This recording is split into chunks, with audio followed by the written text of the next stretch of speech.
Oh, goddess! Please! No! Curtis sprinted down the dark alleyway with all of his might. His heart thudded hard against the insides of his chest, like a rampaging animal trying to escape. White-hot anxiety zapped through his veins. Too bad that increased tension didn't help him run faster. Curtis had to get away, or he'd end up like the others. A burst of laughter echoed off the walls of the alley, drilling into him with malevolence. Curtis whimpered again. Please leave me alone! I won't tell anyone, I promise! Once more, the unseen creature laughed, with apparent viciousness. Instead of looking back, Curtis rounded the corner and urged his body to move harder. If he didn't acknowledge her, if he didn't break his attention, maybe she would give up. Maybe he would get away. His body was already heaving and sputtering due to how long this horrid demon monster was chasing him. If he slowed down even a fraction, she would get him. You're so pathetic, leaving your friends behind like that. You know, they were calling out for you. Curtis turned another corner but stopped after a few steps. A chain-link fence with barbed wire at the top blocked the alley, forming a dead end. His heart twisted violently, and he pivoted to run back the way he came. A small figure stood in the center of the path. In terms of size, the horrid monster was no bigger than a human child. She grinned at Curtis with a wide, hungry smile and a pair of amethyst-colored irises. Those eyes swirled with malevolence. She had long, sapphire-colored hair. Her attire consisted of a sleeveless shirt that matched her eyes and a coal-black skirt that went to her mid-thighs. She also wore coal-black boots with leather laces, which stopped about halfway up her calves. Most notable were the tips of the figure's pointed ears. Oh, looks like our little chase is finally done. That's too bad. Just leave me alone! Please! I don't want any trouble! Oh, you don't want trouble? Well, that's too bad. You're just a weak human with no power whatsoever. The demon creature approached Curtis slowly, stalking up to him. Her hands became bathed in rippling, sickly orange energy. Curtis fell to his knees. Please! Despair, you wretched little worm. Let your worst inner torments ravage you. And then give me that sweet, numb energy. There it was again, like an annoying distant buzzing that lingered on the edge of conscious thought. Dana glanced up from her laptop computer. She allowed herself to zone out of her surroundings and into the hazy background of the universe. Over the last few weeks, sudden and out-of-place surges registered on her senses, like discordant notes. They weren't like the normal buzzing created by the Nymphians before. To be honest, Dana had become accustomed to those instances, as they weren't harmful to the city or its people. These new anomalies seemed way more savage and crude, which is why they starkly pulled at her like an insistent cat. At the moment, Dana was in her home, sitting on her couch, with her laptop on her lap. She had agreed to crunch numbers for the board of directors over the weekend, which is why she was still hammering away at it at 8:46 p.m. Dana wore a pair of comfy gray yoga pants and a worn bluish-green t-shirt. Her blue-painted toes were exposed, and she loved lounging around the house, sockless. Her home was a modest 3-bedroom house in one of the suburbs of Duinville. She didn't have any roommates, so it was always pretty quiet too. Dana's pet cat Artemis laid on the windowsill. Artemis was a sweet, calico-colored female cat that Dana had found under a car after she had gotten off work a couple of years ago. Since she was Sparkle Guardian Demeter, it made sense to bestow her cat with a Greek name. Not only that, but there was this totally sweet magical girl anime that had a white boy cat named Artemis too. Dana leaned back against the couch and sighed. Hey, Artie. Did you feel that too? Or am I just imagining things? Slowly, Artemis the cat opened her eyes, beamed a confused glance at Dana, and then yawned before going back to sleep. Oh, if you weren't so cute. Dana placed the laptop on the couch, and she stood up. She stretched up, with her hands reaching for the ceiling, and she let out a loud yawn herself. Weariness gripped her, and unfortunately no amount of twirling or jostling freed her from the chains of near exhaustion. Over the last month, the advertising agency had been getting new clients, which meant overtime for everyone. Dana walked toward the kitchen, but stopped when a picture on the wall caught her eye. Pleasant, warm prickles wrapped around her heart. The picture was outside, at a really pretty park. And she, Frankie, Nicholas, and Tyler were all grouped together. Frankie and Nicholas wore tuxedos with silver-colored ties and roses attached to their lapels. Tyler was also dressed in a tuxedo, only his tie was cerulean. Likewise, Dana wore a beautiful cerulean-colored sleeveless dress, and she carried her bridesmaid flowers. They were all smiling. She reached out and touched the picture. Those were simpler times. 2 years after the peace treaty was forged. How long has it been since we were all together? I miss you all. Wait, how long has it been since I last transformed? Dana moved into her kitchen, and she began cooking herself a small Asian-inspired meal consisting of chicken, noodles, and rice. The peace treaty between the Sparkle Guardians and the Nymphians had just passed its 5-year anniversary, and in all that time, Dana had no real need to become Sparkle Guardian Demeter. The Sparkle Guardians had gained a following after the crazy pandemic that hit the city, and their fandom still grew in the quiet times. None of the Guardians interfered with normal criminal activity, and there weren't any other sorts of supernatural or superpowered threats that threatened the city either. In the absence of such things, the Sparkle Guardians, Dana included, were allowed to breathe and thrive in other aspects of their lives. Artemis rubbed against Dana's leg, so Dana grinned at her. Okay, how about this? We eat, and then we can watch Barrage and Colossus Season 3. Does that sound good? Artemis meowed in response. I swear to the goddess, if they kill off Takasa, I'm gonna lose my shit. Mornings are the worst. Dana glared at the coffee maker with excessive and perhaps unwarranted grief. After all, it wasn't the coffee maker's fault that she stayed up until 2 a.m., watching just one more episode, over and over. She had just started to fry the eggs for her breakfast when the phone dinged. It wasn't a text or email, but a news notification. Dana flipped the eggs in the pan and then pulled up the notification. The sleepiness instantly fell away, and she read the notice again. It was a story from one of the local news stations.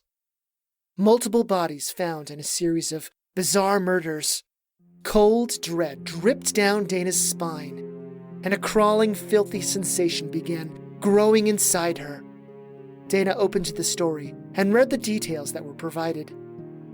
Multiple bodies were found with no external wounds. However, their internal organs looked drained and dried up. So far, there were 15 bodies found, with similar causes of death. And all the bodies were found within a 10-mile radius. The killer is still at large. Over the last few weeks, there had been strange, otherworldly vibrations in the background of the universe. Sensations that were eerily similar to what the Nymphians often created. During the semi-annual meetings between herself, Alfreda, and Linnet, they mentioned all of the technology they were using was safe and not harmful for humans. She moved to an end table, pulled open a drawer and then pulled out a large, handheld milky white crystal. To the unknown party, this might have looked like one of those healing crystals New Age magic practitioners might have had in their homes. This wasn't a healing crystal. Dana willed some of her Sparkle Guardian magic into it, and she began to think the name Linnet. The crystal glowed faintly. After a moment, it shimmered a little brighter. Hello? Is this Dana? Wow, you've never called us before using the communication crystal. Is everything okay? I wish everything was okay. I need to ask you something, and I need you to be honest. Okay. I'll do my best to answer. Are you still doing safe Anam energy harvesting techniques? Yes, we are. Why do you ask? If that's the case, I think we have a problem. Here are the current Anam energy spike reports over the last month, as per your request. Linnet handed Alfreda a manila folder with a considerable stack of paper within it. The file contained data related to the grim revelation that Dana, aka Sparkle Guardian Demeter, had given Linnet the day before. At the moment, Linnet sat in front of Alfreda's desk, poised and ready to answer any question needed. She wore a light gray dress that went to her mid-thigh, a pair of deep purple leggings, and a pair of comfortable but business-appropriate boots. Alfreda wore a black skirt with a vibrant pink blouse, a black blazer, and a black pair of heels. The same kitty cat earring dangled from her left ear. Thank you. I'll review this today in preparation for our staff meeting tomorrow. I really hope these murders aren't related to anything we're doing. Once we review the spikes, we can determine the area they occurred in and assure Dana none of our operations are the cause. Elvinia said the evidence from the news and police networks are really strange, and there are obvious signs of Anam energy harvesting. Even if we're using safe techniques in operations, could it be possible that someone else is trying to gather extra Anam energy? For what purpose? To sell it individually on the black market? I certainly hope not. We've maintained peace with the Sparkle Guardians for the last 5 years. I would hate for some greedy Nymphians to mess that up. Linnet beamed a small smile at her. You've done an amazing job over the last 5 years. No one could have grown and rebuilt the Citadel like you. Goddess, I hope that's true. Trying to create enough momentum with implementing safer Anam energy harvesting and refining techniques has been so intense, especially with the unsympathetic board of directors. It's so nice to hear that I'm doing a good job from time to time. How has the board responded to our Anam energy totals lately? At the last staff meeting, you mentioned we still had board approval. We still have it. To be honest, we're not a priority system. So long as we don't have losses, they don't really care what we do. Which is nice. Oh, that's a good thing. So does that mean we're free to handle this issue in our own way as well? I would assume so. Once I review this data, I'll figure out what I need Elvinia to do. The last thing I want to do is to spark another conflict with the Sparkle Guardians, even if there's only one left.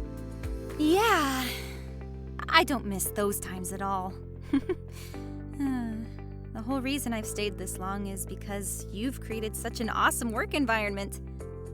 Also, just to be clear, I'm here for the long haul, you know? I'm not trying to say I'm going to jump ship if things get rough or anything like that, you know? Thank you. That makes me feel so much better. You might not realize it, but with you being such a wonderful executive assistant, it's freed up so much time for me to focus on other things. I truly appreciate you. We all appreciate you.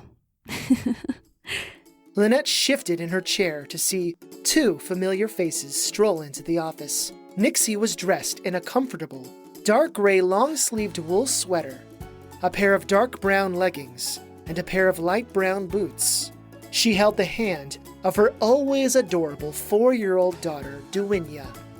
Duinya's height came up to Nixie's hip. She had dark brown hair styled into pigtail puffs on her head, and she had light brown eyes. She wore a light pink skirt, a pair of yellow and white leopard print leggings, and a yellow t-shirt. Duinya wore light brown boots like one of her mother's. Whereas Nixie strolled, Duinya skipped. Mama! Auntie Linnet! Guess what I saw today? From the corner of her eye, Linnet noticed Alfreda's face. Ever so slightly, Alfreda's eyes watered, and she grinned widely. Alfreda got up and practically waltzed around the corner of the desk.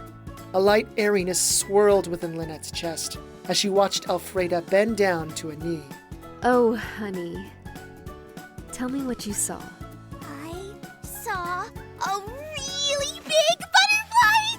It had beautiful orange and black wings. That sounds really great. Thank you for telling us. Were you being a good girl for Mom? Yes! I'm always a good girl. She really is. She even helped me greet some of our patrons this morning. It's fun going to work with you, Mom. Oh, can I come to work with you next week, Mama? Alfreda stood up and reached out tenderly for Nixie's, who tenderly laced her fingers with Alfreda's. Oh, honey. I don't know if you'd like what I do. All my work is usually tedious and boring stuff, especially for a young and growing mind like yours. How's it going today, by the way? Still uneventful? Actually, things are picking up. What do you mean? Linnet got up from her seat and then bent down so that she was level with Duinya. Hey, little Duinya. Do you want to come with me to say hi to Auntie Elvinia? Yes! Auntie Elvinia is so fun! Mama, can I please go with Auntie Linnet? Both Nixie and Alfreda smiled, and Nixie wrapped an arm around Alfreda's waist, pulling her in for a side hug. Of course. Thank you, Linnet. Linnet stood up and offered a hand to Duinya, who gingerly took it. I can bring her back in an hour or so. Does that sound good? Yes, thank you. Linnet and Duinya strolled out of the office and down the hallway. While Linnet walked casually, Duinya skipped merrily. As they rounded a corner, they came face to face with another Nymphian. Karina was fairly tall for a Nymphian, and she had rose-pink-colored hair tied into two pigtails on the side of her head. The ends of their length stopped just above her shoulders. Her irises were the color of sunsets, vibrant orange.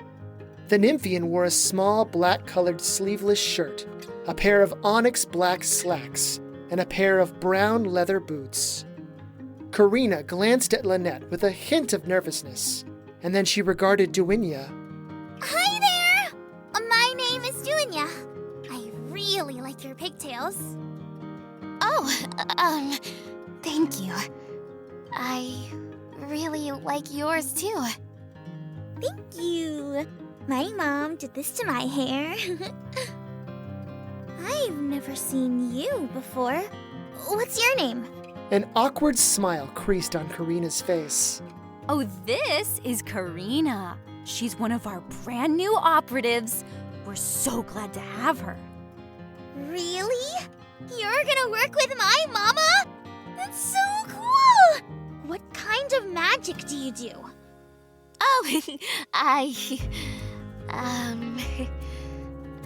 can harden my skin and empower my muscles to make me really strong and fast. For a long moment, the child just stared up at the new operative with wide, enamored eyes. So cool! I bet you're really tough. My mama said that everyone has a place on a team, even if they don't have flashy powers. And my mom said it's really important to make people happy. You have really cool magic. Oh, thank you. So, how is everything going? Are the others treating you well? It's going okay. Well, let me know if you have any questions or concerns. I was where you are once upon a time. Oh wow, that doesn't make me sound ancient at all. Okay. I will. Linnet started to lead Duinya down the hall. Bye! It was nice to meet you! Karina waved and watched them go. Linnet spared the new operative one last glance before focusing on the path ahead. Karina had been a brand new hire who only started last week as an Anam energy operative. A soft warmness grew inside Lynette's chest. For as she had once said, once upon a time, Linnet had also been brand spanking new.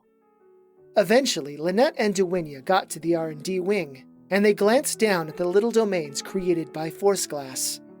5 separated areas made up R&D, with Elvinia's area being in the very back. 3 of the Arcanists were working on their terminals, while the 4th was working on some kind of strange artifact. Coincidentally, that Arcanist was in Elvinia's old spot. Not only that Arcanist was on Elvinia's list. Linnet snickered as she led Duinya down the stairs and through the corridors between the areas.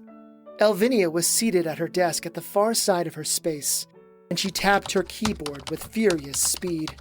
Her mint green hair had been freshly cut in order to maintain the pixie cut hairstyle. Her mother of pearl irises studied whatever was on the screen. A small frown was under her nose. Elvinia wore a light blue t-shirt, her beloved star-patterned lab coat, and a pair of brown slacks. She also wore some comfortable cloth sneakers. Auntie Elvinia! Elvinia shifted in her seat and turned to face the pair of them. Oh, hey, Squirt. Are you visiting your mama today? Yes! Mom said we're all going to go to the park today as a family. That sounds like so much fun.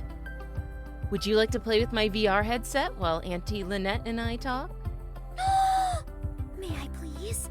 I love doing that, but Mama says I need to be more polite about asking for stuff. I didn't want you to think that's all I wanted to do. Oh, you are so sweet and adorable. I know you're a really good kid. I'll set it up for you, okay? What game do you want to play? Magical Unicorn Princess Tara Adventures! Sure thing, Squirt. While Elvinia set up sweet little Duinya with the VR game, Linnet wandered the space looking at the various color-coded tables.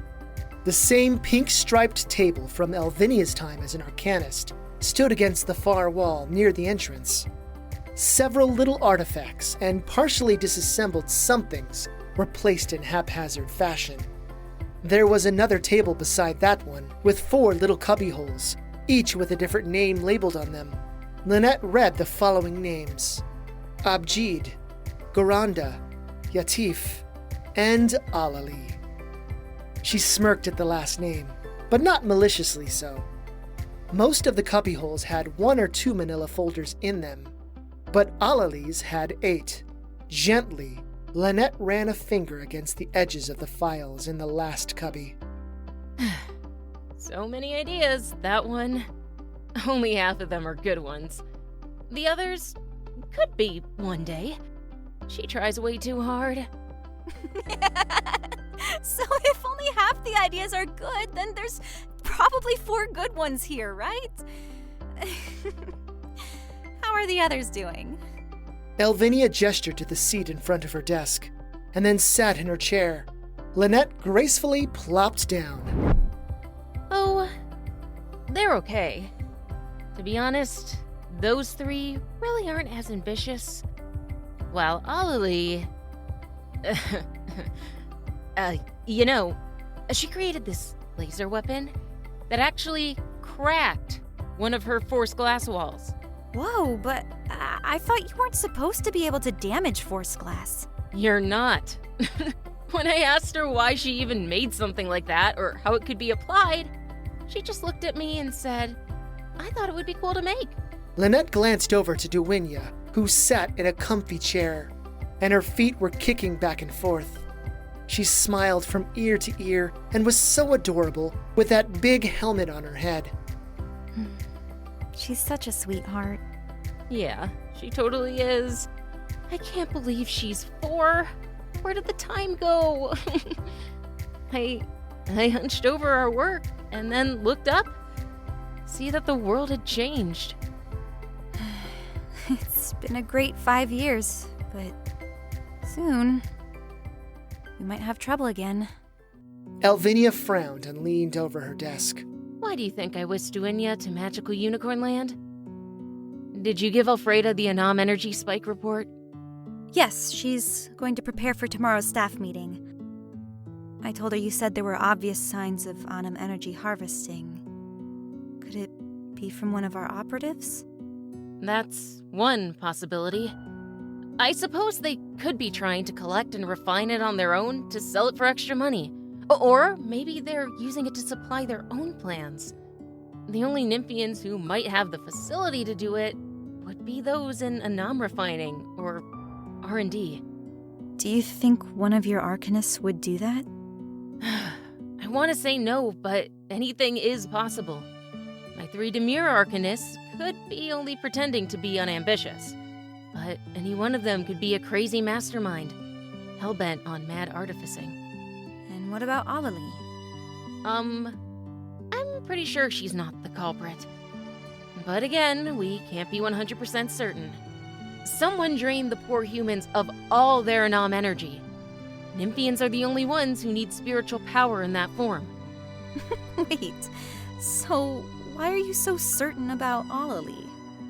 Elvinia chuckled and then let out a little groan. Do you remember how I used to be slightly interested in all things Sparkle Guardian? If by slightly interested, you mean having an overwhelming yaoi fixation, then yes, I do recall. Yes. Well, I was a fangirl of them. Alali is a fangirl of... me. For a long moment, Linnet just sat there, allowing this revelation to sink in. And then she laughed. Elvinia's grin grew wider, and she rubbed the back of her head. Yeah. Cosmic karma, right? Oh, that's so amazing. Oh, I mean, I totally understand why she'd be a fan of yours. You were featured in Arcanist Monthly Gazette, 3 times?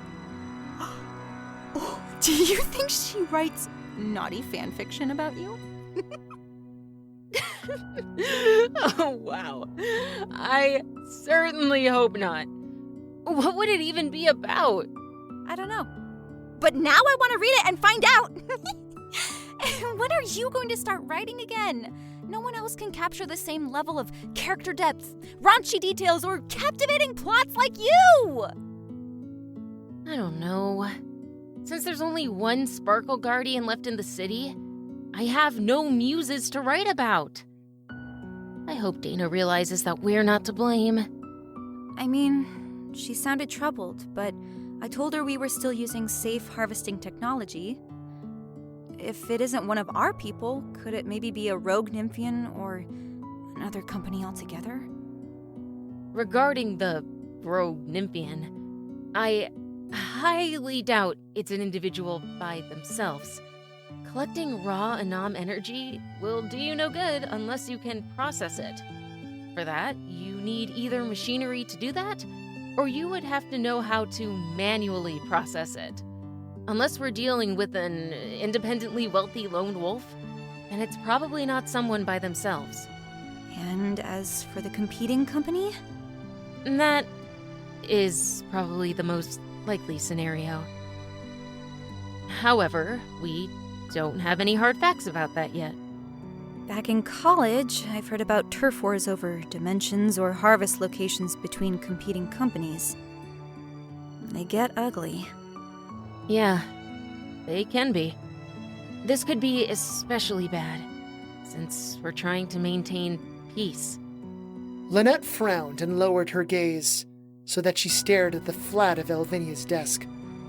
She and Elvinia sat there in silence for the next 5 minutes. There it was again, that gnarled and revolting surge of Anam energy. Somewhere, something was happening. Dana leapt off of the couch and then moved to the end table. Wild nervousness danced in her with reckless abandon, and she grabbed the white communication crystal. Magic seeped from her into the artifact, and then it glowed. Hello, Dana. Is everything okay? No, it's not. I'm sensing another Anam energy spike. I'm going to check it out. I just wanted to let you know, as a courtesy. Oh, okay. Thank you. I'll let Alfreda know. Be safe. It might not be us. It might be someone else. Right. I'll do my best. Dana placed the white crystal back in the drawer. The world pulsated with static energy, and it pressed down into her as if she were buried under an avalanche. When she breathed in, a massive weight squeezed her lungs from both sides. Oh, why did you all have to move away? Okay, calm down. You are a Sparkle Guardian. People are relying on you. Dana reached into her purse and pulled out the golden drachma with the opened flower on both sides. It had been a long time since she had last held it, let alone initiate the powers locked within. She held it to her face, and then she gazed upon the open flower. Once, long ago, she made a promise. Dana raised the coin above her head. Demeter Sparkling Power! A field of lime green energy enveloped her, and a spiraling tornado of leaves and flower petals spun around her body. Her lounging sweatpants and sweater faded away, and were replaced by her Sparkle Guardian attire. Green and white ankle boots covered her bare feet. Opaque green leggings hid her legs, and a white sleeveless tunic covered her chest. Green leather bracers decorated her arms, and a belt of golden wheat circled her waist. A slender golden staff with a blooming rose at the top appeared into her hand. The light faded, and Sparkle Guardian Demeter stood in her living room. Artemis the cat peeked from around the couch with wide eyes, and her body crouched down very low. Oh, sorry for scaring you, Artie. I'll be back later, okay? Rather than leave through the front door, Demeter ran through the back door and into her backyard. There was a tall 8-foot privacy fence, but she easily leapt over it and into the back alley behind the next set of houses. 3 lovely attributes of being a Sparkle Guardian were having super jumps, increased stamina, and super speed. Demeter kept to the shadows and alleys, and when she needed to, she leapt on top of roofs and other buildings. The throbbing and gnarled sensation was getting stronger, and so Demeter ran harder. Now that she was transformed, she could tell. While these vibrations were in fact Nymphian-caused, they were different from the safe techniques used by the friendly Nymphians. These vibrations felt more savage and intentionally cruel. Eventually, Demeter arrived at a park on the northeastern side of the city. It was already dark, so there weren't a lot of people in sight. However, the park had a reputation of being a gathering place for homeless people and drug addicts. Demeter stopped beside an old playground with antiquated wood playsets that had been around since she was a kid. A body laid beside the sandbox. Oh my gosh, are you okay? Hello? Sparkle Guardian Demeter bent down and flipped the man over. The lingering stench of unwashed flesh, dirty clothes, and sweat wafted off of him. But he wasn't breathing. His body felt cold, too. Damn it. Too late for this one. A jolt zapped through the air, followed by a scream. Demeter leapt to her feet and ran hard down the park path. Flashes of illumination cast upon the surrounding bushes and smaller tree leaves. When Sparkle Guardian Demeter rounded the bend, she found an unpleasant sight. Another human, most likely dead, laid upon the sidewalk, while a smaller creature stood over the prone form. This Nymphian had sapphire-colored hair, a pair of malicious-looking amethyst-colored eyes, and she grinned at the body. In her hand she held a strange artifact with a golden handle and a large azure orb at the end. The orb emitted a faint light. Slowly, The Nymphian turned her attention over to Demeter. Oh, what do we have here? You're either on your way to a loser convention, or you're an honest-to-goodness, real-life frickin' magical girl. Sparkle Guardian Demeter pointed toward the Nymphian with her staff. Vile creature! How dare you prey upon innocents in the park! I won't let you continue to harvest people of their precious soul energy. My name is Sparkle Guardian Demeter. You're about to be punished for your evil ways. The Nymphian stepped over the person's body and studied Demeter with creepy intent. Her eyes danced all about, and she licked her little lips. Oh, I can't wait to rub your face in the dirt, magical girl. I live for breaking spirits and then slowly ripping out all of the Anam energy from my victims. Are you all alone? Please say yes. Demeter leveled her staff in front of her. The anxiousness in her stomach settled more violently, and yet she tried to hide it. The grin on the Nymphian's face grew more wicked. Oh, I can taste your unease. It's so salivating. I'm going to cause you so much anguish, you adorable magical girl. The Nymphian took another couple of steps closer, but then she stopped. Her depraved delight fell away, leaving only a bitter hate-drenched glare. Demeter's whole body froze when clay soldiers stepped around her and took place in front of her. In addition to the soldiers, there were 3 mounted cavalry, armed with spears. Demeter, who was no longer alone, shifted back a step and turned to regard the 2 Nymphians behind her. Linnet and Alfreda were to her left and right, respectively. Are you okay? Yeah, I just arrived. Is she one of yours? No, she isn't. Alfreda took another couple of steps and then pointed at the other Nymphian. You! This city is within the Oberon Corporation's territory, and we have exclusivity permits and rights to harvest here. You will stop all operations immediately. The other Nymphian laughed. Don't tell me you're being all nicey nice with a magical girl. Huh. And you call yourself a Nymphian. Pathetic. Who are you? And who do you work for? The Nymphian leapt back about 6 feet, and she pulled out a solid black narrow crystal gem. You dumbass. You really think I'm going to tell you my name just because you told me to? Ha! Where would be the fun in that? The black gem began to glow with a deep ocean blue light. You'll see me really soon. Bye! The Nymphian disappeared in a bright azure flash.